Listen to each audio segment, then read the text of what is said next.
Hello everyone, how are you? Welcome to your own YouTube channel. Welcome to my R&D.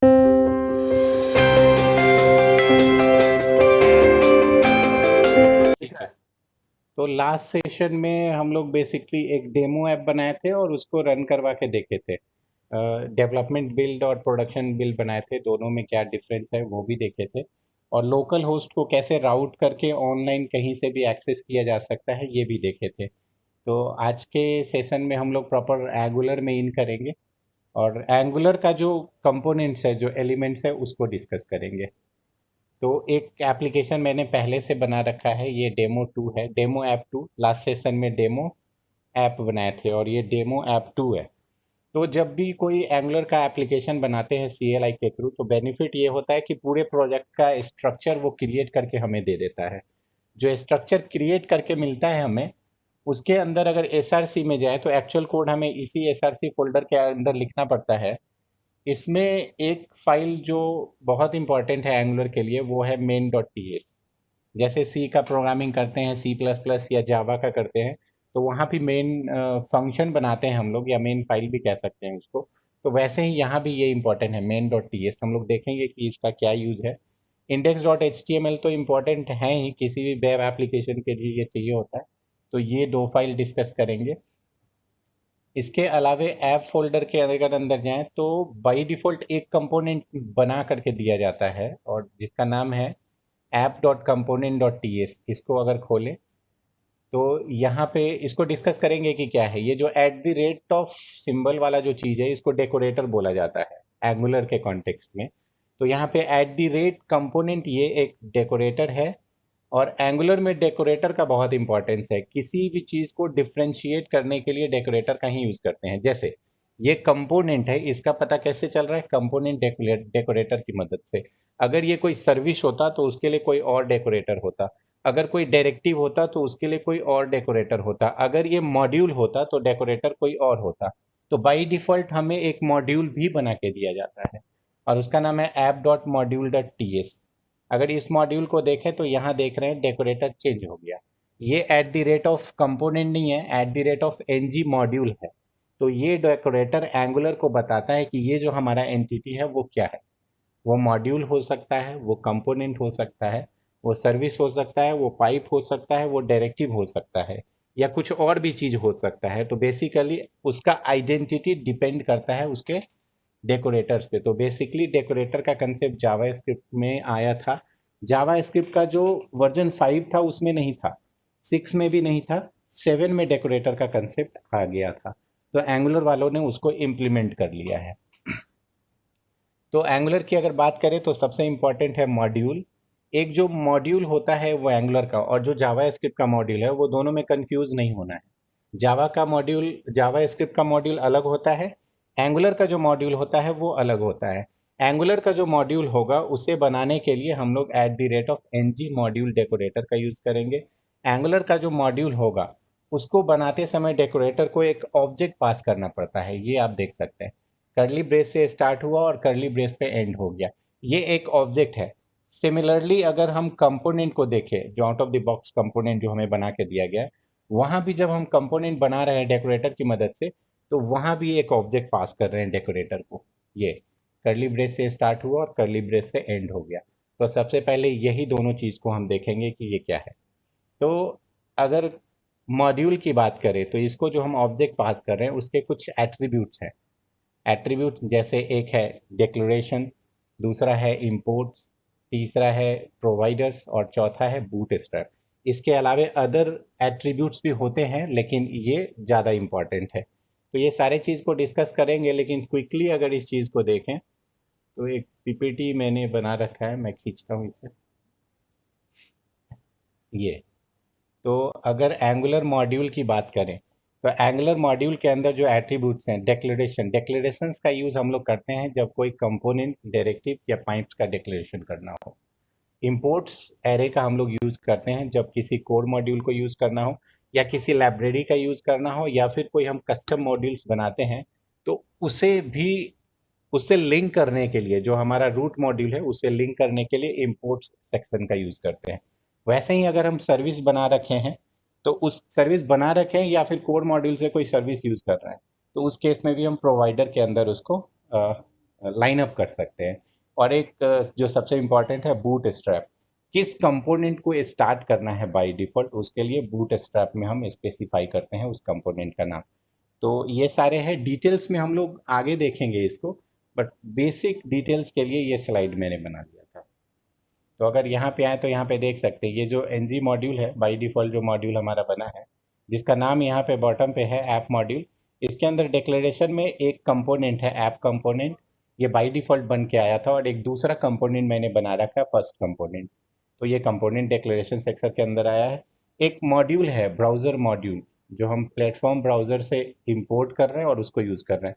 तो basically यहाँ पे हम कर क्या रहे हैं, तो हम अपने मॉड्यूल से लिंक कर रहे हैं दूसरे कंपोनेंट्स को, दूसरे मॉड्यूल्स को, दूसरे सर्विस को हम लिंक कर सकते हैं, और साथ में ये बता सकते हैं कि किस कंपोनेंट को बाय डिफ़ॉल्ट लोड करके चलना है, और वो चीज़ हम स्पेसिफाई करते हैं बूट स्ट्रैप में। जैसे यहाँ पे मैंने बताया कि बूट स्ट्रैपिंग जिस कंपोनेंट का करना है वो सिर्फ ऐप कंपोनेंट है।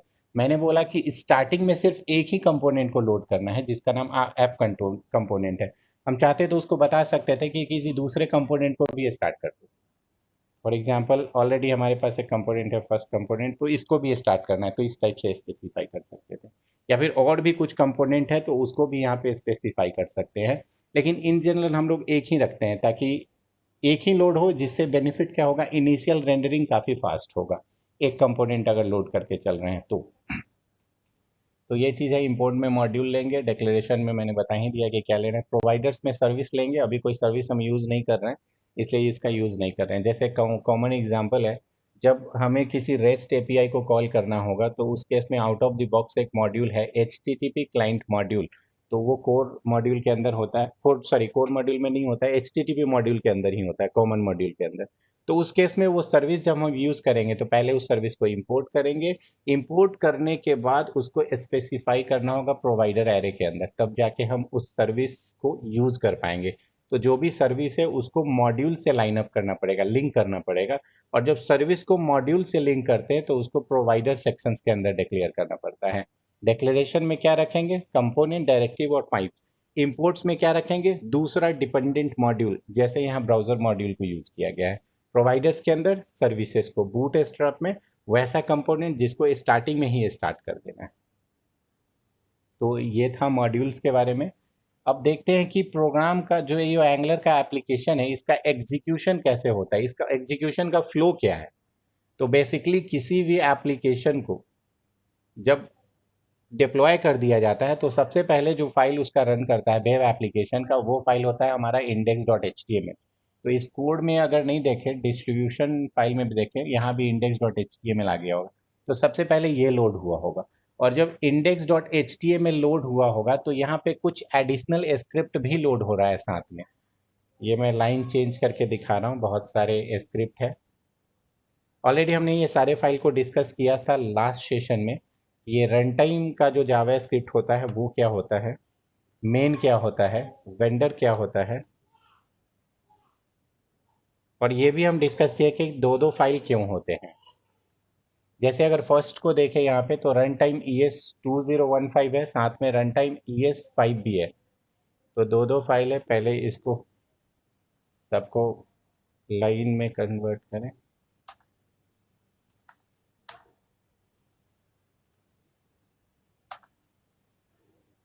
बस ये हो गया। बॉडी बॉडी को नीचे लेते हैं। तो सबसे पहले हम इसको डिस्कस करते हैं कि आखिर इतना स्क्रिप्ट क्यों है और दोनों में क्या अंतर है। दोनों इट मीन्स कि दो दो फाइल जो लिया हुआ है, मेन का दो फाइल है, पॉलीफिल्स का भी दो फाइल है, और रन टाइम का भी दो फाइल है। वेंडर्स यहाँ पे नहीं है क्योंकि मैंने प्रोडक्शन बिल्ड बना रखा है। तो अब यहाँ पे देखें तो रन टाइम ES2015 है, रन टाइम ES5 भी है, तो दोनों है, दोनों को हम लोड कर रहे हैं। तो एक्चुअल में ये दोनों लोड होगा या एक ही लोड होगा, तो ये डिपेंड करता है ब्राउज़र पे। अगर लेटेस्ट ब्राउज़र है जिसमें मॉड्यूल का कंसेप्ट है, मॉड्यूल जो जावास्क्रिप्ट ES6 में इंट्रोड्यूस किया गया था उसका कंसेप्ट अगर ऑलरेडी इम्प्लीमेंटेड है ब्राउज़र में, तो उस केस में लेटेस्ट ब्राउज़र जो होगा वो टाइप को चेक करेगा। बाई डिफ़ॉल्ट जावास्क्रिप्ट का टाइप होता है टेक्स्ट स्लैश जावास्क्रिप्ट, लेकिन यहाँ पे अगर टाइप को देखें तो ये इसका टाइप क्या है, मॉड्यूल है। तो लेटेस्ट ब्राउज़र जैसे ही टाइप देखेगा मॉड्यूल तो इसको लोड कर देगा, और जैसे ही वो देखेगा नो मॉड्यूल तो उसको स्किप कर देगा। यानी हमें कुछ स्पेसिफाई करने की ज़रूरत नहीं है कि किस स्क्रिप्ट को लोड करना है नहीं करना है। यहाँ पे जो टाइप दिया गया है मॉड्यूल, लेटेस्ट ब्राउज़र को इस मॉड्यूल से समझ में आ जाएगा कि इसे लोड करना है, और नो मॉड्यूल से समझ में आ जाएगा कि इसे लोड नहीं करना है। सिमिलरली पॉलीफिल्स के केस में भी वही हो रहा है, और साथ में मेन के केस में भी वही हो रहा है। अब जब क्लासिक ब्राउज़र पे हम अपने एप्लीकेशन को रन कराएंगे, ओल्डर ब्राउज़र पे रन कराएंगे, तो मॉड्यूल, उसमें अगर मॉड्यूल का कंसेप्ट इम्प्लीमेंटेड नहीं है तो मॉड्यूल वाले चीज़ को वो स्किप कर देगा, और जो नो मॉड्यूल वाला स्क्रिप्ट है उसको वो लोड कर देगा। तो ये हो गया, मतलब कैसे ब्राउज़र किस फाइल को लोड करता है इसका डिस्कशन हो गया। नो मॉड्यूल का क्या यूज़ है ये समझ में आ गया हमें, मॉड्यूल का क्या यूज़ है ये समझ में आ गया। अब एक्स्ट्रा चीज़ एक आता है डीफर।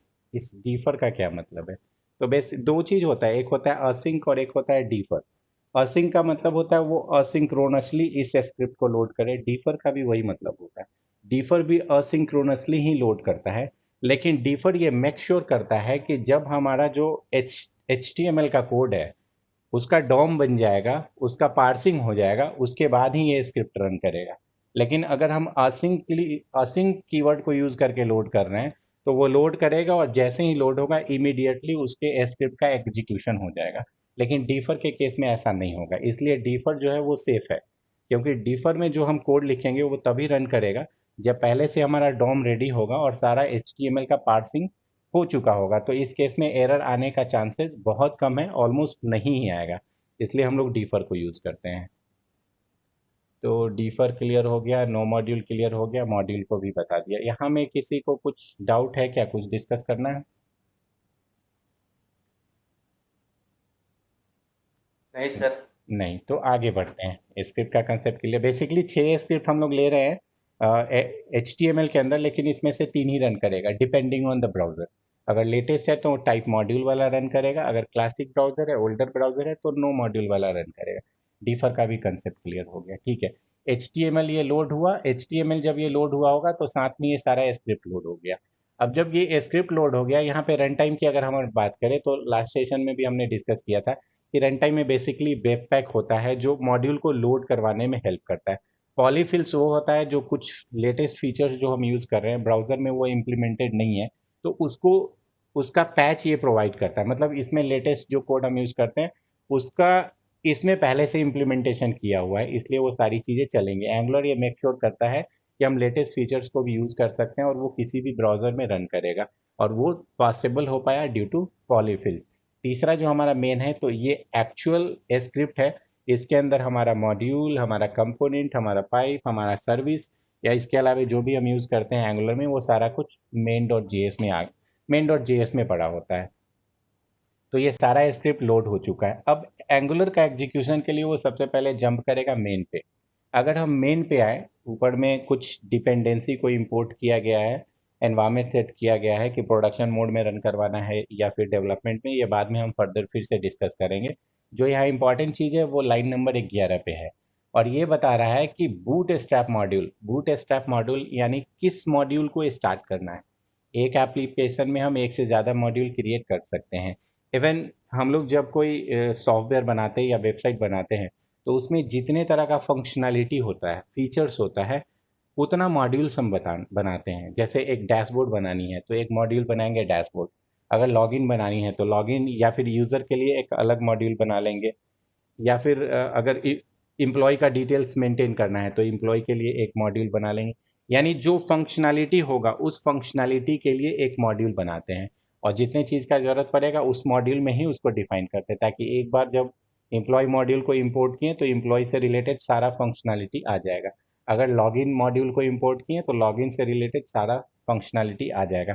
तो बेसिकली जब हम लोग एक्चुअल एप्लीकेशन डेवलपमेंट में आएंगे तो बहुत सारे मॉड्यूल बनाएंगे, तो बहुत सारे मॉड्यूल में से किसी एक मॉड्यूल को ही इनिशियली लोड करेंगे। तो यहाँ पे वो बताया गया है कि किस मॉड्यूल को लोड करना है। तो बाई डिफ़ॉल्ट ये मेन डॉट टी एस के अंदर बताया गया है कि बाई डिफ़ॉल्ट किसको लोड करना है, ऐप डॉट मॉड्यूल को। इसकी जगह हम किसी दूसरे मॉड्यूल को भी लोड करवा सकते थे, तो ऐप डॉट मॉड्यूल कहीं ना कहीं बना होगा, कहाँ बना हुआ है तो देख सकते हैं। ऐप फोल्डर के अंदर app dot module extension optional होता है, या कह सकते हैं कि एक्सटेंशन लिखने की ज़रूरत नहीं है, तो इसमें डॉट टी एस नहीं लिखा गया है। कोड में अगर आएंगे सोर्स कोड में, तो ऐप के अंदर हमारा app dot module dot T S, तो यही मॉड्यूल था, और इस मॉड्यूल का नाम क्या था? App module. टेस्टिंग के लिए हम लोग इसको चेंज करते हैं, इसको कर दिए ऐप टू। इसको सेव किए,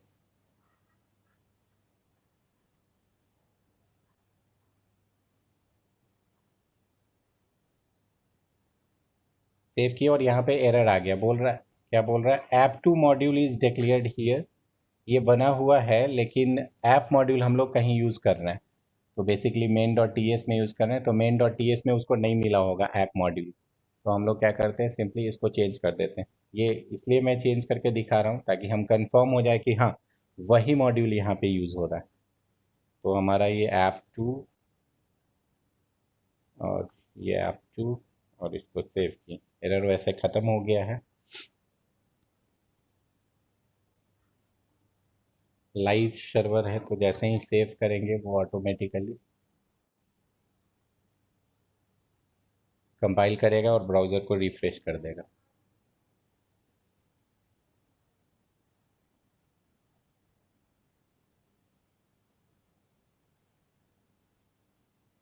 कंपाइल हो रहा है,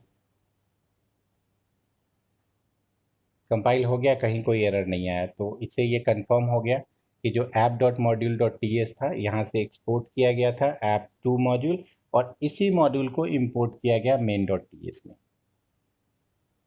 और यहाँ पे हम लोग बता दिए कि इसी को बूट स्ट्रैप करना है, यानी हमारे एप्लीकेशन का जो स्टार्टिंग होगा index dot H T M L के बाद मेन डॉट टी एस पे आएगा, और मेन डॉट टी एस बता रहा है कि ऐप टू मॉड्यूल को लोड कर दीजिए। तो यहाँ से हम लोग जंप करते हैं अब ऐप टू पे। ऐप टू मॉड्यूल पे जब गए, तो ऐप टू मॉड्यूल क्या बोल रहा है कि आप लोड करवा दो किसको? ऐप कंपोनेंट को। तो ऐप कंपोनेंट को ये लोड करवा देगा। अगर ऐप कंपोनेंट के अंदर हम जाएं, ऐप कंपोनेंट के अंदर गए, तो एक बस एच टी एम एल का पी टैग यूज़ किया हुआ था, मैं इसको डिलीट कर रहा हूँ। या डिलीट करने से पहले ब्राउज़र पे अगर आउटपुट देखें, थोड़ा बड़ा करता हूँ।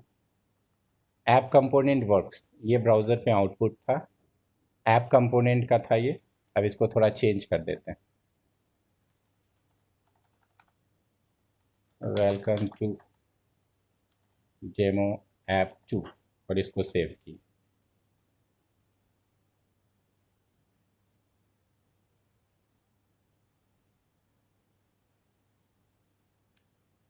जैसे ही सेव किए ब्राउज़र पे जाएंगे, तो वो कंपाइल होने के बाद रिफ्रेश हो गया, और ये यहाँ पे हम लोग देख पा रहे हैं वेलकम डेमो ऐप टू।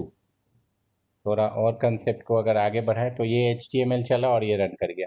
अब फिर से अगर जाते हैं मॉड्यूल में, तो क्या केवल बूट स्ट्रैप कर देने से ही कंपाइल होने के बाद वो ब्राउज़र पे उसका आउटपुट आ जाता है, ये पहले कंफर्म करते हैं, या फिर कुछ और करना पड़ता है? तो जैसे टू ऐप कंपोनेंट को बूट स्ट्रैप किए, उसका आउटपुट हमें मिल रहा था, तो सिमिलरली हम फर्स्ट कंपोनेंट को भी बूट स्ट्रैप कर दिए। फर्स्ट कंपोनेंट का अगर कोड देखें, कंपोनेंट फोल्डर के अंदर एक कंपोनेंट बना है, इसका HTML देखें,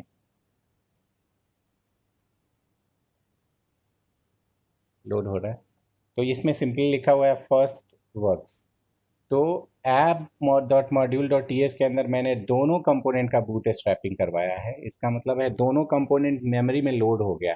तो कंपोनेंट जैसे ही मेमोरी में लोड होता है, तो क्या उसका जो H T M L part है वो ब्राउज़र पे रेंडर हो जाता है? अगर रेंडर हो जाता होगा, तो फर्स्ट कंपोनेंट का जो H T M L part था, जिसमें लिखा हुआ था फर्स्ट वर्क्स, वो भी आ जाना चाहिए ब्राउज़र पे। तो ये मेक श्योर करते हैं कि आया कि नहीं, ब्राउज़र पे नहीं आया, यानी अभी तक ये ऐप कंपोनेंट का कंटेंट दिखा रहा है, फर्स्ट कंपोनेंट का कंटेंट अभी भी ये नहीं दिखा रहा है, जबकि हमने उसका बूटस्ट्रैप कर दिया है।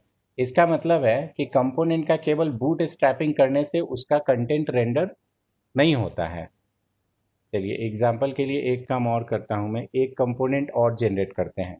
एंगुलर का CLI अगर हम यूज़ करें, तो वहाँ पे काफ़ी आसान हो जाता है कंपोनेंट बनाना, सर्विस बनाना, या इवन प्रोजेक्ट बनाना। क्यों? क्योंकि CLI के थ्रू ही बहुत सारा कुछ कर सकते हैं।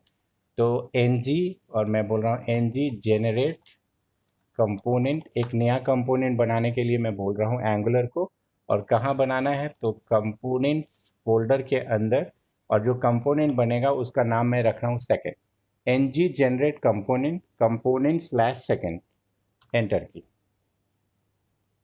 तो ये एक नया कंपोनेंट जनरेट करेगा। जब नया कंपोनेंट जनरेट करेगा तो केवल ये कंपोनेंट जनरेट नहीं करेगा, साथ में उसकी मैपिंग भी मॉड्यूल में कर देगा।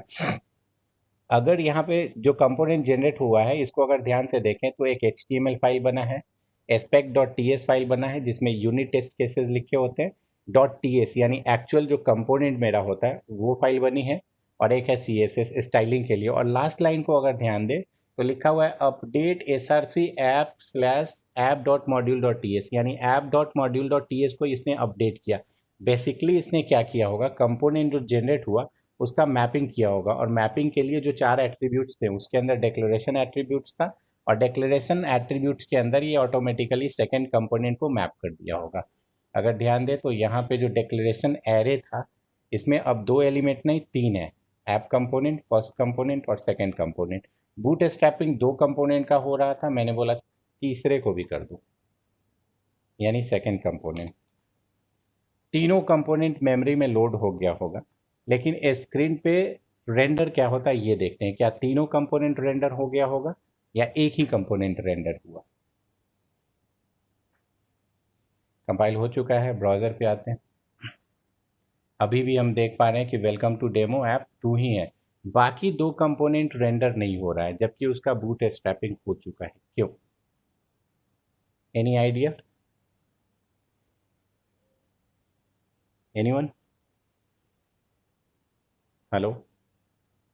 जस्ट थिंकिंग सर, कैसा हुआ होगा मेरे मतलब कि जैसे कंपोनेंट जैसे बनता है, आप पहले भी बताया कि कंपोनेंट बनता है, तो जैसे कोई एम्प्लॉय कंपोनेंट बनाएगा, कोई लॉगिन कंपोनेंट बनाएगा, या फिर डैशबोर्ड बनाएगा। तो अभी फर्स्ट मान लीजिए लॉगिन बना, तो at a time I think login page ही डिस्प्ले करा सकते हैं। I think from login page से हम लोग कुछ लिंक देंगे जो कंपोनेंट सेकंड कंपोनेंट को ओपन कर सकते हैं, तो सेकंड कंपोनेंट डिस्प्ले करेगा ऐसा। ओके, मतलब आपका कहना है कि बेसिकली एक कंपोनेंट हम लोग रेंडर करवाते हैं, और एक कंपोनेंट जो होता है उसके HTML पार्ट में हम दूसरे कंपोनेंट को यूज़ कर लेंगे। दूसरे कंपोनेंट को यूज़ कर लेंगे तो पहला जब रेंडर होगा तो ऑटोमेटिकली दूसरा भी रेंडर हो जाएगा। उसी तरह से पहला में ही तीसरा को भी यूज़ कर लेंगे, या दूसरा में फिर तीसरा को यूज़ कर लेंगे। तो इस तरह से कंपोनेंट को नेस्टेड कंपोनेंट बना के हम यूज़ कर सकते हैं, एक के अंदर दूसरा। वो भी सही है, वैसे भी हो जाएगा। और कोई और किन्हीं के पास कोई आइडिया? नहीं? अच्छा ठीक ओके, है। एक और आइडिया है मेरे को, जस्ट मैं बोलता हूँ। हाँ, तो बताइए। HTML में आई थिंक कंपोनेंट ऐड करना पड़ेगा, हो सकता है।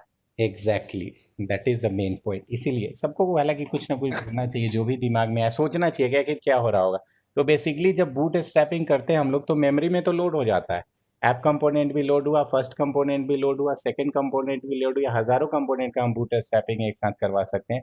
लेकिन ब्राउजर पे रेंडर करना है उसके लिए HTML में आना पड़ेगा। और जो हम कंपोनेंट बनाते हैं, जैसे इस कंपोनेंट की अगर बात करें तो कंपोनेंट मतलब एक टैग होता है, एंगुलर में हम टैग कह सकते हैं, जैसे HTML का टैग होता है, div हो गया, H1 हो गया, H2 हो गया, वैसे ही टैग बनते हैं। तो यहाँ पे एक टैग बना है ऐप हाइफन फर्स्ट। वैसे ही अगर हम सेकंड कंपोनेंट को चेक करें .ts फाइल में, तो दूसरा कंपोनेंट हमारा ऐप हाइफन सेकंड।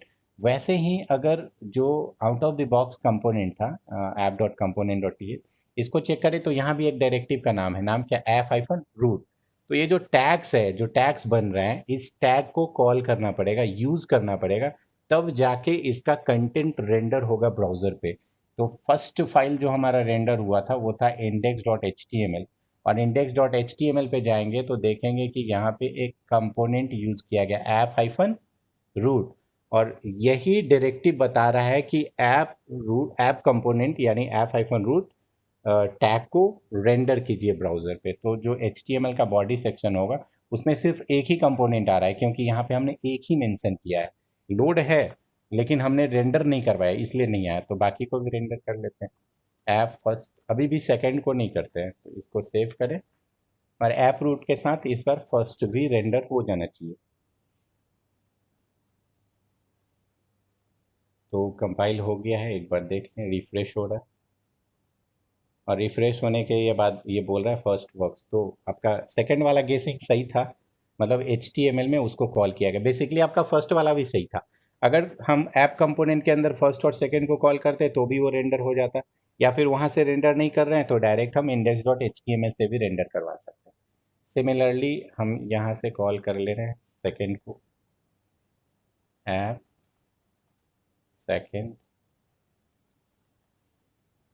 और इसको कर दिए सेव, और इस बार सेकंड भी रेंडर हो गया होगा।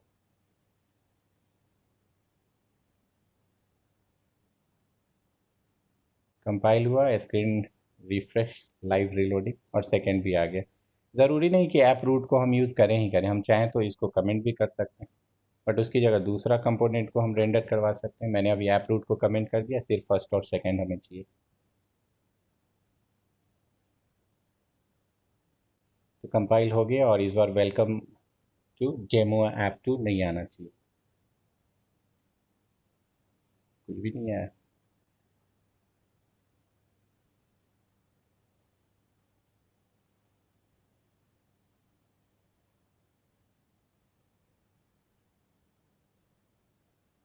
हाँ ठीक है।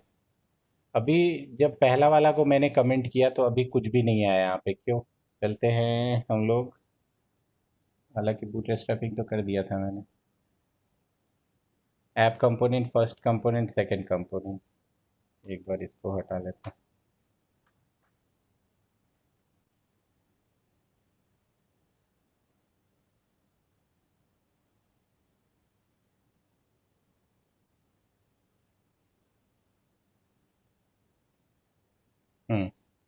तो ऐप कंपोनेंट जो आउट ऑफ द बॉक्स था, हम चाहते थे कि उसकी रेंडरिंग नहीं करे, तो उसके कोड को हमने कमेंट कर दिया, बूटस्ट्रैपिंग से भी निकाल दी, और ये सारी चीज़ें। तो बेसिकली जो बूटस्ट्रैप का कंसेप्ट है, वैसे कंपोनेंट को ही बूटस्ट्रैप करना चाहिए जिसे हम फर्स्ट इनिशियली रेंडर करना चाहते हैं, अदरवाइज उसे बूटस्ट्रैप करने की कोई ज़रूरत नहीं है। तो ये कंसेप्ट हो गया। अब जो जब हम कंपोनेंट बनाते हैं, ये आउट ऑफ द बॉक्स जो कंपोनेंट है, ज़रूरी नहीं है कि उसका जो टैग है जो बना है वही टैग हो। हम चाहें तो उस टैग को मॉडिफाई भी कर सकते हैं, और मॉडिफाई करने के बाद कुछ भी नाम दे सकते हैं।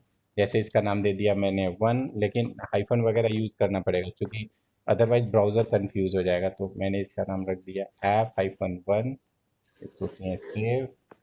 और सिमिलरली जो 2 है सेकंड कंपोनेंट, उसमें भी मैं सेकंड की जगह पे यहाँ करने वाला हूँ 2, TWO। ये टैग को मैंने रीनेम कर दिया, चूंकि टैग रीनेम हो गया, तो जहाँ पे कॉल करेंगे, जहाँ पे उस कंपोनेंट को यूज़ करेंगे, वहाँ पे भी टैग चेंज करना पड़ेगा। तो ऐप 1 कॉपी, और similarly app 2 copy paste, save किया। अभी भी कोई एरर नहीं आना चाहिए, और दोनों कंपोनेंट रेंडर होना चाहिए, फर्स्ट एंड सेकंड। तो आ रहा है। तो ये बेसिक और इम्पॉर्टेंट कंसेप्ट था जो कि हम लोग समझ गए। अभी तक हम लोग बूट स्ट्रैपिंग को समझे कि जो out of the box module था उसका बूट स्ट्रैपिंग कैसे होता है, या फिर जो out of the box component था, या जो दो कस्टम कंपोनेंट हम लोग जनरेट किए उसका बूट स्ट्रैपिंग कैसे करेंगे। तो बूट स्ट्रैपिंग समझे। बूट स्ट्रैपिंग इम्पॉर्टेंट है क्यों, ये देखते हैं। दोनों टैग को हमने कॉल किया, लेकिन बूट स्ट्रैपिंग में एक ही का करने वाला हूँ, फर्स्ट टैग का। अब इसको सेव करते हैं, देखते हैं क्या अंतर होता है। हमने index.html में टैग को तो कॉल किया है, लेकिन उसका जो कोडिंग था उसको हमने बूट स्ट्रैप नहीं किया। तो यहाँ पे देखेंगे तो सेकंड कंपोनेंट का आउटपुट हमें नहीं मिल रहा है, वो रेंडर नहीं हुआ। क्यों? क्योंकि उसका कोड लोड ही नहीं हुआ था। हालांकि HTML को एरर देना चाहिए था, यहाँ पे कोई एरर नहीं आया, लेकिन ऐप-2 जो कंपोनेंट है उसका कंटेंट रेंडर नहीं हुआ। रेंडर इसलिए नहीं हुआ क्योंकि उस कंपोनेंट का बूट स्ट्रैपिंग नहीं किया गया था। तो इसलिए यहाँ पे उसका बूट स्ट्रैपिंग जरूरी है। कौन सा component? Second component, boot strapping, और इसको कर दिए सेव। कंपोनेंट किसको बोलते हैं? हाँ, आते हैं उस पर।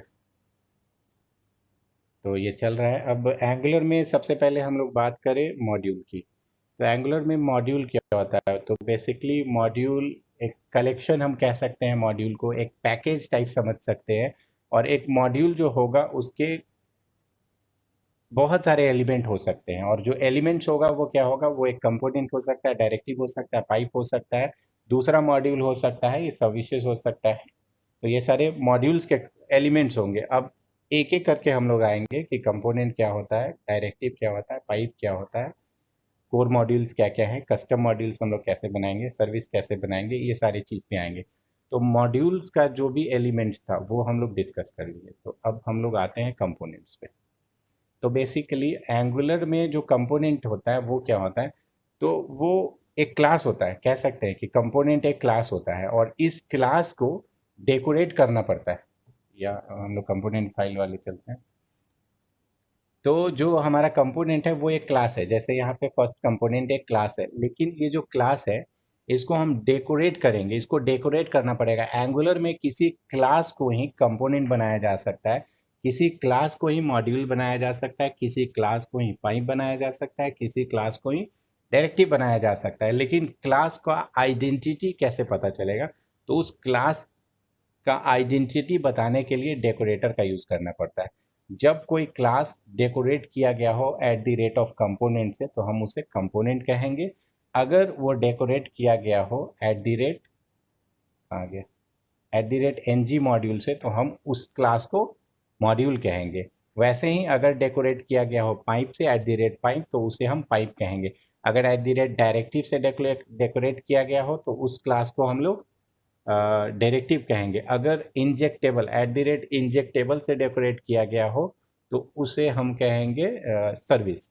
तो बेसिकली अगर कंपोनेंट पे आए तो ये एंगुलर में कंपोनेंट क्या होता है, तो कंपोनेंट एक क्लास होता है, और उस क्लास को डेकोरेट कर सकते हैं eight the rate of component से। और ये जो क्लास होता है इसमें डेकोरेटर की मदद से हम अदर चीज़ भी उससे लिंक करवा सकते हैं। अदर चीज़ क्या हो सकता है वेब एप्लीकेशन में, HTML होगा और CSS होगा। तो हम कह सकते हैं कि जो एक कंपोनेंट होता है वो कम्बिनेशन होता है 3 टाइप ऑफ कंटेंट्स का, एक HTML टेम्पलेट, दूसरा CSS स्टाइल्स, और तीसरा हमारा एक्चुअल जावा स्क्रिप्ट या टाइप स्क्रिप्ट का कोड। ठीक है। और कंपोनेंट को अगर यूज़ करना चाहते हैं तो यूज़ करने के लिए सेलेक्टर हमें यूज़ करना पड़ता है। और सेलेक्टर क्या होता है, तो एक टैग होता है, जैसे HTML का H1 टैग होता है, P टैग होता है, वैसे ही हम टैग बना सकते हैं। तो बेसिकली जब हम कंपोनेंट बनाते हैं तो एक नया कस्टम टैग बनाते हैं HTML के लिए, और डायरेक्ट हम उसको HTML के टेम्पलेट में यूज़ कर सकते हैं। और जब उस टैग को हम यूज़ करते हैं तो इसका टाइप स्क्रिप्ट का भी कोड चलता है, स्टाइल्स भी उस पर इम्प्लीमेंट हो जाता है। ठीक है। तो यहाँ पे ये हमारा जो ऐप 1 है वो एक कंपोनेंट है। तो बेसिकली कंपोनेंट तो ये क्लास था, लेकिन इस क्लास को यूज़ करने के लिए, इस कंपोनेंट को इन्वोक करने के लिए हमें टैग का यूज़ करना पड़ेगा। और जो टैग होता है उसे बनाने के लिए हम सेलेक्टर एट्रीब्यूट को यूज़ करते हैं। तो बेसिकली यहाँ जो इंपॉर्टेंट चीज़ है वो डेकोरेटर है। डेकोरेटर की मदद से ही क्लास को ही कंपोनेंट में कन्वर्ट किया जाता है, क्लास को ही मॉड्यूल में कन्वर्ट किया जाता है, क्लास को ही पाइप में कन्वर्ट किया जाता है, क्लास को ही पाइप्स में कन्वर्ट किया जाता है। तो कंपोनेंट एक क्लास ही है, लेकिन डेकोरेटर की मदद से बाकी चीज़ें हम उससे लिंक करवा सकते हैं या उसका आइडेंटिटी हम बदल सकते हैं। तो ये हो गया। और कैसे इसको यूज़ करेंगे तो वो दिखा दिए कि कैसे index.html पे हम लोग यूज़ किए। बिल्कुल वैसे ही यूज़ कर रहे हैं जैसे अदर टैग यूज़ होता है, जैसे H1 को हम लोग यूज़ करते हैं, या फिर P टैग को यूज़ करते हैं, या ULLI को यूज़ करते हैं। सिमिलरली हम लोग यूज़ कर सकते हैं। इसको मैं एक बार सेव कर लूँ।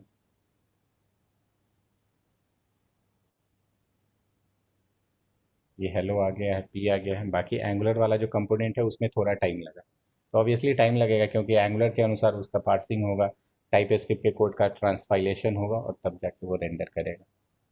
तो ये है। ठीक है, आगे बढ़ें। रत्नेश, हेलो। यस हाँ सर। ठीक है, हाँ ठीक, ओके ओके। ठीक है। तो अब अगर हम कंपोनेंट, बाकी आगे हम और डिटेल्स में जाएंगे, क्योंकि अभी स्टार्टिंग है तो थोड़ा बेसिक चीज़ को हम लोग केवल डिस्कस कर रहे हैं। कंपोनेंट का बेसिक चीज़ हम लोग मॉड्यूल का बेसिक चीज़ डिस्कस कर लिए। अब कंपोनेंट पे जब आते हैं तो इसको यूज़ कैसे करेंगे वो देख लिए। अब इसके 3 चीज़ को आते हैं। सेलेक्टर ऑलरेडी हम लोग डिस्कस कर चुके हैं। टैग, जिस टैग मतलब जिस नेम से टैग बनाना चाहते हैं वो यहाँ स्पेसिफाई करना है। टेम्पलेट URL जो HTML फाइल जनरेट होता है या जो हम बनाएंगे उसका एड्रेस होता है, बेसिकली URL होता है, एड्रेस ना कह के URL कह लीजिए। तो डॉट का मतलब करंट डायरेक्टरी, मतलब फर्स्ट फोल्डर के अंदर अगर हम हैं तो उसके अंदर first dot component dot H T M L ये रेफरेंस दे दिए। और स्टाइल यू आर एल्स, इसमें एस लगा हुआ है, यानी टेम्पलेट तो एक ही होगा लेकिन सी एस एस का फाइल एक से ज़्यादा हो सकता है। तो ये सी एस एस हम लोग क्यों यूज़ करते हैं, तो डायरेक्ट हम चाहते हैं कि सिर्फ इस कंपोनेंट पे, सिर्फ फर्स्ट कंपोनेंट पे ये स्टाइल अप्लाई हो, तो उस केस में यहीं पे हम लोग सी एस एस यूज़ करेंगे और ऐसे उसका लिंकिंग करना होगा स्टाइल यू आर एल्स की मदद से। फॉर एग्जाम्पल इसके अंदर हम लोग पी टैग यूज़ कर रहे हैं, तो इसके स्टाइल में गए और पी टैग का पी, और यहाँ पे मैं सी एस एस लिख रहा हूँ, इसका कलर चेंज कर दे रहा हूँ, येलो या फिर ग्रीन या ब्लू, तो ये चेंज कर दी इस फाइल में, इसको सेव किया। पी टैग हमारे पास 3 है लेकिन कलर सिर्फ एक ही का चेंज होगा। रेंडर हो रहा है, फर्स्ट वाले का चेंज हो गया, क्यों? क्योंकि उस कंपोनेंट के लिए जो स्टाइल बना हुआ था सिर्फ उसमें चेंजेस किए। अब दूसरे कंपोनेंट में जाते हैं, इसके अंदर भी पी है, HTML से देख लेते हैं। अब इस पी का कलर, सेकेंड जो कंपोनेंट है उसके पी का कलर मैं कुछ और चाहता हूँ, तो यहाँ पे ले लेते हैं कलर और इसको कर देते हैं पिंक, सेव किए, तो ये स्टाइल हो जाएगा। तो कंपोनेंट लेवल पे अगर स्टाइलिंग करना चाहते हैं तो उस केस में हमें कंपोनेंट फोल्डर के अंदर जो स्टाइल CSS फाइल बनी है उसके अंदर वो चीज़ लिखना होगा। अब यहाँ पे एक रिक्वायरमेंट आ गई कि नहीं, हमें वैसा स्टाइल लिखना है जो सारे कंपोनेंट पे अप्लाई हो जाए, मतलब एक ही जगह लिखें लेकिन जितने भी कंपोनेंट्स हैं वो सारे के अंदर वो अप्लाई हो। तो उसके लिए हमें कंपोनेंट लेवल पे जाने की ज़रूरत नहीं है, उसके लिए बाहर में एक ग्लोबल स्टाइल्स होता है, styles.css। तो इस फाइल के अंदर जो स्टाइल्स हम लोग लिखेंगे वो पूरे एप्लीकेशन में अप्लाई होगा। तो एक यहाँ पे लिख लेते हैं, पी टैग के लिए ही लिख रहे हैं, और यहाँ पे मैंने बोला बैकग्राउंड कलर। कलर तो कंपोनेंट लेवल पे सेट ही था, और बैकग्राउंड कलर कुछ दे देते हैं ब्लैक, और इसको कर दिए। या सेव करने से पहले अगर साइज़ भी बढ़ाना है तो वो भी दे सकते हैं, फॉन्ट साइज़, और इसमें थोड़ा मीडियम कर देते हैं। तो ये जो दो स्टाइल है, बैकग्राउंड कलर और फॉन्ट साइज, वो कंपोनेंट फर्स्ट पे भी एप्लीकेबल होगा, सेकंड पे भी एप्लीकेबल होगा, और जो out of the box component था उस पे भी एप्लीकेबल होगा। तो देखिए जितने भी पी कंपोनेंट थे सारे के बैकग्राउंड कलर चेंज हो गया और फॉन्ट साइज थोड़ा बढ़ गया। तो बेसिकली जब हमें ग्लोबल CSS लिखना हो तो styles.css के अंदर लिखेंगे, और किसी स्पेसिफिक कंपोनेंट के लिए लिखना हो तो उसके लिए जो डेडिकेटेड CSS फाइल बनी पड़ी है उसके अंदर लिखेंगे। अब दूसरी चीज़ जो थोड़ा समझना ज़रूरी है, टेम्पलेट का जो URL है, हम चाहते हैं कि नहीं HTML चाहे तो सेम, मतलब अलग से HTML फाइल पे जाने की ज़रूरत नहीं है, तो उस केस में डायरेक्ट हम टेम्पलेट यहीं पे भी लिख सकते हैं। इसको मैंने कमेंट कर दिया, यानी किसी एक्सटर्नल फाइल की ज़रूरत नहीं है। तो उस केस में एक एट्रीब्यूट होता है टेम्पलेट, टेम्पलेट URL यूज़ कर चुके थे टेम्पलेट, और यहीं पे टेम्पलेट बना सकते हैं। तो सिंगल कोड में यहीं पे मैं कुछ HTML का कोई भी टैग यूज़ कर लेते हैं, लाइक H2 ही ले लीजिए और क्लोज कर दिए, इनलाइन टेम्पलेट कुछ भी। अब इसको मैं कर देता हूँ सेव, एक कॉमा होगा, सेव। तो यहाँ पे जो दो एट्रीब्यूट है, एक है टेम्पलेट URL, एक टेम्पलेट। टेम्पलेट अगर यूज़ कर रहे हैं तो इनलाइन HTML यूज़ कर सकते हैं, टेम्पलेट URL यूज़ करेंगे तो एक एक्सटर्नल HTML फाइल स्पेसिफाई करना पड़ेगा। इनलाइन वाला अगर चल रहा होगा तो इनलाइन टेम्पलेट आना चाहिए, इनलाइन टेम्पलेट आ रहा है। और इस पर बैकग्राउंड कलर चेंज नहीं हुआ, क्यों नहीं चेंज हुआ? क्योंकि P2 नहीं, सॉरी P यूज़ नहीं किए, H2 यूज़ कर लिए थे। तो इस बार इसको चेंज कर दे रहे हैं, और इस पर भी वो स्टाइल एप्लीकेबल होगा क्योंकि हमने ग्लोबल styles.css में वो स्टाइल लिखा था।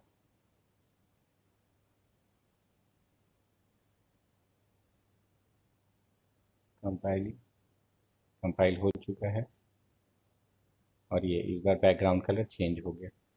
तो कुछ खास तो आज हम लोग डिस्कस नहीं किए, but basic cheese module, component और कैसे स्टाइल वगैरह चेंज कर सकते हैं। अब दूसरी चीज़ आते हैं, जो एक कंपोनेंट होता है बेसिकली इसमें दो है, तो तीन चीज़, स्टाइल, HTML और हमारा कोड यानी TS, टाइप स्क्रिप्ट का कोड।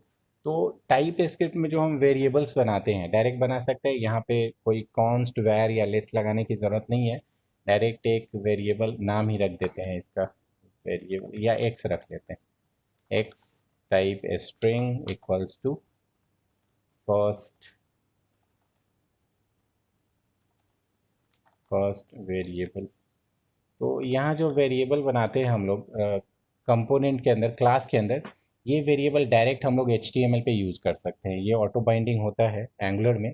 अब इस x को यूज़ करना चाहते हैं तो डायरेक्ट इसके HTML पे जाएंगे, HTML, और इंटरपोलेशन, स्ट्रिंग का इंटरपोलेशन होता है डबल कर्ली ब्रेसेस, तो ये यूज़ कर सकते हैं और इसके अंदर बस उस वेरिएबल का नाम रख देना। इसको सेव किए और उसका वैल्यू आ जाएगा। तो यहाँ पे टाइप स्क्रिप्ट से HTML का कम्युनिकेशन कर रहे हैं हम लोग। टाइप स्क्रिप्ट के अंदर कोई वेरिएबल बना है तो डायरेक्ट उसका वैल्यू हम एक्सेस कर सकते हैं HTML टेम्पलेट में।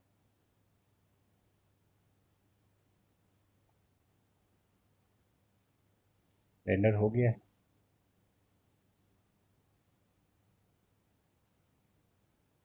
फर्स्ट ESX स्ट्रिंग, ठीक है।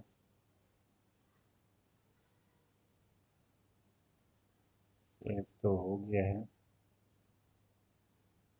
First variable.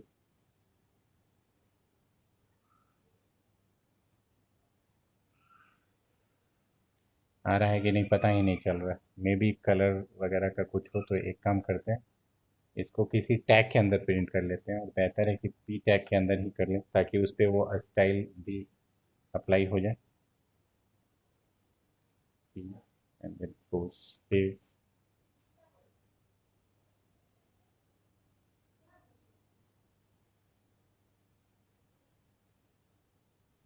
ये रेंडर नहीं हो रहा है क्या?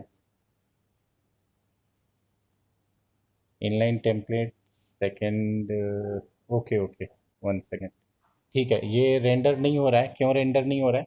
क्योंकि ये जो वेरिएबल बनाए हैं इसको यूज़ हम लोग HTML में कर तो रहे हैं, तो रेंडर होना चाहिए बेसिकली। बट अगर TS फाइल को ध्यान दें तो हमने टेम्पलेट URL को कमेंट कर दिया था, यानी first.component.html यूज़ ही नहीं हो रहा है, इनलाइन टेम्पलेट यूज़ कर रहे हैं और इसलिए वो नहीं आ रहा था। तो इसको अनकमेंट करते हैं और इसको किसी एक को ही यूज़ करना है, तो इसको करते हैं कमेंट, और इस बार x का वैल्यू रेंडर होना चाहिए।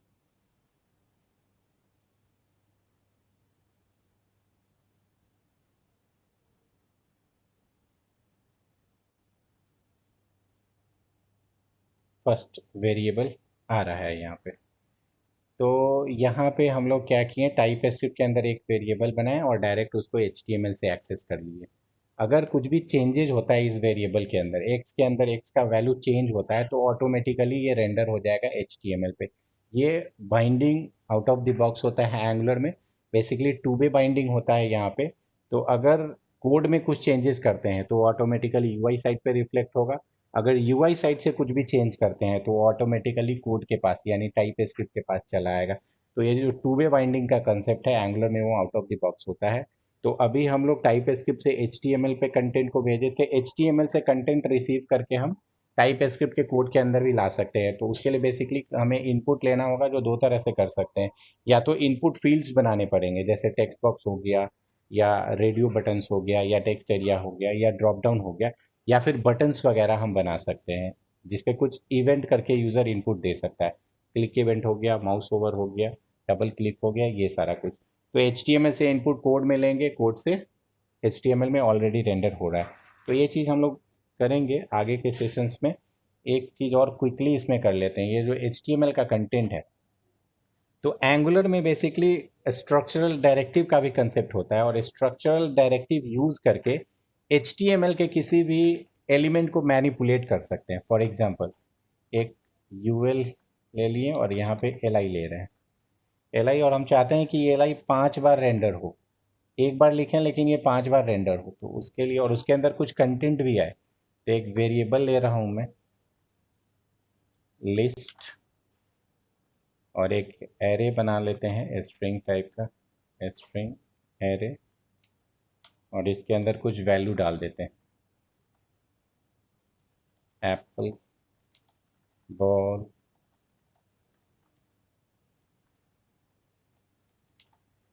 कैट।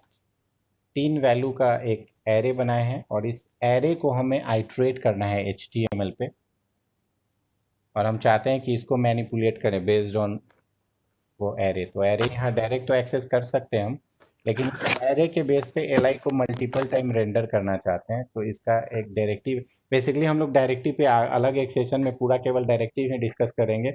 कस्टम डायरेक्टिव भी बना सकते हैं, out of the box directive तो देखेंगे ही, बट डेमो के लिए एक डायरेक्टिव मैं यहाँ पे यूज कर रहा हूँ, ng for let item of, और जो वेरिएबल का नाम था लिस्ट, अब जो वैल्यू आएगा उसको हम यहाँ पे प्रिंट कर आइटम, इसको सेव कर दें।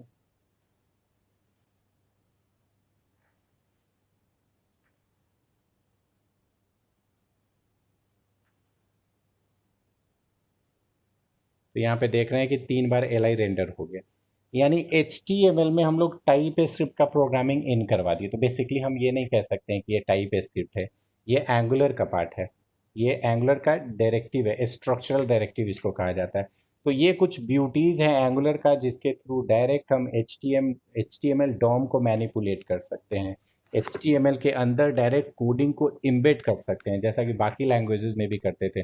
जैसे PHP वगैरह में भी हम लोग HTML के अंदर ही डायरेक्ट PHP का कोड लिखते थे, वैसे ही हम लोग यहाँ पे टाइप स्क्रिप्ट या टाइप स्क्रिप्ट ना कह के एंगुलर कह लीजिए, एंगुलर का जो स्ट्रक्चर है वो डायरेक्ट HTML में यूज करके HTML के डॉम को मैनिपुलेट किया जा सकता है run time, depending on the value और वेरिएबल। ये जो लिस्ट अभी हम दिखा रहे हैं, ये लिस्ट अभी डायरेक्ट स्टैटिक लिस्ट है, ये लिस्ट हम लोग बैकएंड सर्वर से भी मंगा सकते थे, रेस्ट API से कॉल करते और उसको HTML पे हम दिखा सकते थे। तो ये कुछ चीज़ है। तो बेसिक चीज़ आज का कंक्लूजन अगर देखें तो 2 चीज़ हम लोग डिस्कस किए, एक मॉड्यूल का एट्रीब्यूट्स, दूसरा कंपोनेंट का एट्रीब्यूट्स। और ये एक क्विक डेमो के लिए हम लोग एक एंगुलर का डायरेक्टिव यूज किए ng4। अगले सेशन में हम लोग, यानी कि कल के सेशन में डिस्कस करेंगे out of the box directive. बहुत सारे डायरेक्टिव है, तो वो सारे डायरेक्टिव्स को देखेंगे और कस्टम डायरेक्टिव कैसे हम लोग बनाएंगे ये देख सकते हैं। कंपोनेंट बनाना है वो तो बना ही रहे हैं, ऑलरेडी हम लोग 2 कंपोनेंट आज बनाए थे, तो आगे इसका और डिटेल्स भी देखेंगे। बट कंपोनेंट के डिटेल्स में जाने से पहले या कस्टम डायरेक्टिव के डिटेल्स में जाने से पहले कुछ directive out of the box है जिसका यूज़ करते हैं। जैसे यहाँ पे ये ng4 हो गया, वैसे ही ng-if होता है, या ng4, ng-if या ng-switch के अलावे भी बहुत सारे डायरेक्टिव है जिसका हम लोग यूज़ कर सकते हैं। तो कल के सेशन में 8-10 या जितना हो सकेगा उतना out of the box directive का डिस्कशन करेंगे, और उसके बाद कंपोनेंट या डायरेक्टिव बनाना शुरू करेंगे। और कल के सेशन में एक असाइनमेंट भी प्रिपेयर कर लेंगे ताकि आप लोग उसको प्रैक्टिस कर सकेंगे। ठीक है, तो याद करने के लिए बस मैं सी शार्प से थोड़ा सा मतलब कि इसको रिलेट कर रहा हूँ ताकि मेरे को फ्यूचर में याद रही है चीज। सी शार्प ऑलरेडी माइंड में घुसा हुआ है। तो ठीक है। ऐसा बोल सकते हैं कि जैसे कि सी शार्प में हम लोग ASP अगर एप्लीकेशन बनाते हैं तो 2 चीज होता है नॉर्मली ASP में। एक तो हम्म। पार्ट होता है जैसे कोड बिहाइंड, मतलब कोड पार्ट हो गया। दूसरा ठीक होता है। है ASPX पेज जो रेंडर करता है, ठीक है। हम्म। तो हम ये बोल सकते हैं इसमें भी जो कंपोनेंट हम लोग लिखते हैं वो सी शार्प का पार्ट हो गया जो कोड बिहाइंड होता है। हम्म। और ये HTML जो होता है कंटेंट जो रेंडर करने के लिए, तो ASPX पेज हो गया। इसको रिलेट कर सकते हैं ऐसे। हाँ बिल्कुल, काइंड ऑफ वैसा ही है, ये भी वैसा ही है। यहाँ फाइल सेपरेट कर दिया गया, तो खैर वहाँ भी फाइल सेपरेट ही होता है, .cs होता था और .aspx जो भी ASPX एक्सटेंशन। करेक्ट। हाँ, तो वैसे ही बिल्कुल सेम है, आप रिलेट कर सकते हैं इसको। यहाँ भी वैसे ही और HTML टेम्पलेट है हमारा, और ये TS फाइल है, और TS के अंदर जो चीज़ है उसको डायरेक्ट हम लोग इम्बेड कर सकते हैं HTML, जैसा कि वहाँ भी हम लोग करते थे। करेक्ट। बिल्कुल। दूसरा एक और रिलेट कर सकते हैं, जैसे कि जो भी हम लोग कंपोनेंट बनाते हैं तो कंपोनेंट को हम लोग बोल सकते हैं user controls in terms of C sharp. हम लोग हाँ। यूजर कंट्रोल्स बनाते हैं तो उसको डिस्प्ले नहीं करते हैं, उसको किसी ASPX के अंदर हम लोग इम्प्लीमेंट कर देते हैं कि किसको रेंडर कराना है। तो जहां हम लोग index.html के अंदर आप टैग यूज किए, कंपोनेंट टैग, कौन कौन टैग को यूज करना है, हम्म। सेम वे में हम लोग जो मेन ASPX पेज होता है तो उसको यूजर कंट्रोल को डायरेक्ट हम लोग यूज कर लेते हैं जस्ट। तो वैसा एग्जैक्टली, ड्रैग एंड ड्रॉप करके या फिर direct code. Drag and drop करके। तो एग्जैक्ट हाँ, बिल्कुल सेम कंसेप्ट है, यहाँ भी वही कंसेप्ट है एग्जैक्टली ये। और आपका यूज़र कंट्रोल ही है, आप कंपोनेंट को बोल सकते हैं यूज़र कंट्रोल, कंपोनेंट को आप टैग बोल सकते हैं, डायरेक्टिव भी बोल सकते हैं, या फिर आप यूज़र कंट्रोल भी बोल सकते हैं, क्योंकि ये कंट्रोल ही है। उसमें जैसे लॉगिन पेज वगैरह बनाते थे, यहाँ भी बना करेक्ट सकते हैं, या रिपोर्ट पेज हो गया, लॉगिन पेज हो गया, डैशबोर्ड हो गया, तो वो यूज़र कंट्रोल ही था। तो ये भी आपका यूज़र कंट्रोल ही है, जो कि एक तरह का डायरेक्टिव ही होता है। जैसे HTML जब हम पढ़ते हैं तो जो टैग होता है उसको एलिमेंट भी कहा जाता है, या टैग भी कहा जाता है, या डायरेक्टिव भी कह सकते हैं, या कंपोनेंट भी बोल सकते हैं, या यूज़र कंट्रोल भी बोल सकते हैं। सब जैसे ये यूजर कंट्रोल के अभी इंडेक्स डॉट एचटीएमएल के अंदर हम लोग कॉल किया, लेकिन सपोज कीजिए कुछ डैशबोर्ड है जो 4 जगह हमको डिस्प्ले कराना है, 4 हम्म, अलग-अलग एचटीएमएल में, तो वहाँ हम लोग टाइप को बाइंड कर देंगे कि सेम कंपोनेंट यहाँ भी डिस्प्ले करे, सेम डैशबोर्ड कहीं और करे, तो सिर्फ ऐड करना रहेगा कंटेंट, मतलब वो टाइप को बस। एग्जैक्टली तो यहाँ पे आपका कंसेप्ट ये हो गया बेसिकली, और ये चीज़ हम लोग आगे भी डिस्कस करते हैं, बट ठीक है आप स्टार्ट किए तो थोड़ा डिस्कस करिए कि आखिर हम लोग कंपोनेंट बनाते ही क्यों हैं। तो कंपोनेंट हम लोग बनाते हैं क्योंकि इसको रीयूज़ किया जा सकता है, जितनी जगह हम चाहें जितनी बार चाहें उतनी बार हम यूज़ कर सकते हैं। लेकिन अब बात आती है कि एक ही चीज़ को हम 10 जगह पे क्यों यूज़ करेंगे। तो एक ही चीज़ को हम 10 जगह यूज़ करेंगे लेकिन बदल के यूज़ करेंगे, तो वो चीज़ें बदलेगी कैसे। तो बेसिकली जो हम कंपोनेंट बनाते हैं वो फिक्स नहीं होता, उसको डायनेमिक बनाते हैं। तो किसी भी चीज़ को जब डायनेमिक बनाना हो तो उस केस में यूज़र इंटरेक्शन का कंसेप्ट डालना पड़ता है उसमें। यानी जब उस कंपोनेंट को कोई यूज़ करेगा तो जो यूज़र होगा वो कुछ हमें पास करे इनपुट, और उस इनपुट के बेस पे हम कुछ प्रोसेसिंग करेंगे, और उस प्रोसेसिंग के बेस पे रिजल्ट उसको रेंडर करेंगे, रिजल्ट आउटपुट देंगे उसको। तो बेसिकली जैसे ये ऐप -2 कंपोनेंट है, तो अभी तो फिक्स है जितनी बार यूज़ करेंगे एक कंपोनेंट को बार बार यूज़ किया जा सकता है, जैसे ये। तो अभी ये 4 बार यूज़ किया गया और हर बार ये सेम ही आउटपुट देने वाला है। लेकिन इन जनरल ऐसा यूज़ तो करना नहीं होता है। डिपेंडिंग ऑन द यूज़ ये चेंज करना, इसका आउटपुट बदलना चाहिए। तो उस केस में क्या करना पड़ेगा, कुछ इनपुट भी पास करना पड़ेगा। तो आगे हमें पढ़ना है वो चीज़ कि कैसे हम एक कंपोनेंट से इनपुट ले सकते हैं। यानी जो हमारा एंड यूज़र होगा, सपोज़ कीजिए कि आप डेवलपर हैं, ऐप 2 आपने बनाया। तो ऐप 2 आप बना दिए, तो जो इसको यूज़ करेगा वो आपको कैसे कुछ इनपुट पास करेगा। जैसे जब हम कोई फंक्शन बनाते हैं तो हमारे फंक्शन को कोई यूज़ करता है तो वो क्या करता है, आर्ग्यूमेंट पास करता है, उसको हम पैरामीटर्स में रिसीव करते हैं, और based on the given argument कुछ प्रोसेसिंग करके आउटपुट देते हैं। वो डिफर करता है, आर्ग्यूमेंट अगर बदलता है तो उसका आउटपुट भी डिफर करता है। वैसे ही हम अपने कंपोनेंट के लिए यूज़र से इनपुट लेंगे और उस इनपुट के बेस पे उसका रिजल्ट भी अलग देंगे। तो ये सारी चीज़ें आने वाली हैं, मतलब एंगुलर में कंपोनेंट से कैसे इनपुट आउटपुट करेंगे। या एक कॉमन क्वेश्चन होता है कि दो कंपोनेंट के बीच इंटरेक्शन कैसे करवाएंगे। जैसे फॉर एग्जांपल मान लीजिए कि एक आप लिस्ट कंपोनेंट बनाए हैं जहाँ पे 10 एम्प्लॉय का आप डिटेल दिखा रहे हैं, और एक फॉर्म कंपोनेंट है, कोई बंदा फॉर्म फिलअप करता है, तो जैसे ही फॉर्म फिलअप होता है तो जो लिस्ट कंपोनेंट है उसमें अब 10 नई एंट्रीज 11 आना चाहिए, मतलब 11 रिकॉर्ड वो दिखाएगा। दूसरा एंट्री जैसे ही आया तो रिकॉर्ड 12 होना जाना चाहिए। मतलब फॉर्म के थ्रू अगर कोई सबमिट कर रहा है रिकॉर्ड, तो वो रिकॉर्ड ऑटोमेटिकली कहाँ दिखना चाहिए, लिस्ट कंपोनेंट में दिखना चाहिए। तो ये सिंकिंग का कंसेप्ट भी हम लोग सीखेंगे कि कैसे वो करेंगे, या दो कंपोनेंट के बीच कैसे इंटरेक्शन कराएंगे। तो उसके लिए जो भी तरीका है ये सब करेंगे। आज का सेशन तो बहुत बेसिक डिटेल्स पर था कि कैसे, मतलब वो एग्जीक्यूशन फ्लो उसका क्या है, या कैसे हम मॉडिफाई कर सकते हैं कंपोनेंट को या फिर मॉड्यूल्स को। बट एक्चुअल यूज केसेस जो होगा वो धीरे धीरे ही आएगा, ग्रेजुअली चीज़ों को सीखते चलेंगे, आगे बढ़ते चलेंगे। ठीक है। Okay, thank you sir. ठीक है, थैंक यू सो मच। तो आज के लिए इतना ही। कल के सेशन में हम लोग डिस्कस करेंगे कौन सा टॉपिक। तो कल के सेशन में हम लोग डिस्कस करने वाले हैं out of the box directives, यानी जो डायरेक्टिव्स पहले से बना के दिया गया है एंगुलर में। फॉर एग्जांपल एनजी फॉर को यूज़ किए थे, तो एनजी फॉर भी कल के डेट में डिस्कस करेंगे, और क्या क्या वेराइटीज़ है और क्या क्या ऑप्शन है एनजी फॉर के साथ जो हम यूज़ कर सकते हैं, या उसके अलावे और कितने तरह का डायरेक्टिव्स है, क्या क्या है, वो सब यूज़ करेंगे। और फिर हम लोग ये भी देखेंगे कि कैसे अपना कस्टम डायरेक्टिव बना सकते हैं। जैसे एन जी फॉर है, हम चाहते हैं कि एन जी लिस्ट बना लें। एन जी इफ है, हम चाहते हैं कि कुछ और बना ले, हाइड शो या समथिंग। तो अपना कैसे कस्टम डायरेक्टिव बनाएंगे वो भी देखेंगे हम लोग। ठीक है, और आगे और आते चला जाएगा कि राउटिंग कैसे इम्प्लीमेंट करेंगे, राउटिंग को, राउट्स को सिक्योर कैसे बनाएंगे, बैकएंड से डेटा कैसे लाना है, अपना मॉड्यूल कैसे बनाएंगे। जैसे यहाँ आउट ऑफ द बॉक्स एक app dot module dot T S बन गया है, अपना मॉड्यूल कैसे बनाएंगे। अगर अपना मॉड्यूल बना लिए तो दो मॉड्यूल को कैसे कम्युनिकेट करवाएंगे, या हमारे मॉड्यूल के अंदर जो कंपोनेंट है, जो सर्विस है, वो डायरेक्टली दूसरे मॉड्यूल के अंदर कैसे यूज़ करेंगे, या किसी दूसरे मॉड्यूल के अंदर सर्विस बना हुआ है, उस सर्विस को हम अपने मॉड्यूल के अंदर लाना चाहते हैं। तो वो सारी चीज़ें, बट ये सब धीरे धीरे आते चला जाएगा और हम लोग डिस्कस करेंगे। ठीक है, तो ठीक है। आज के लिए इतना ही। कल के नेक्स्ट सेशन में मिलते हैं हम लोग। Thank you so much. Bye bye.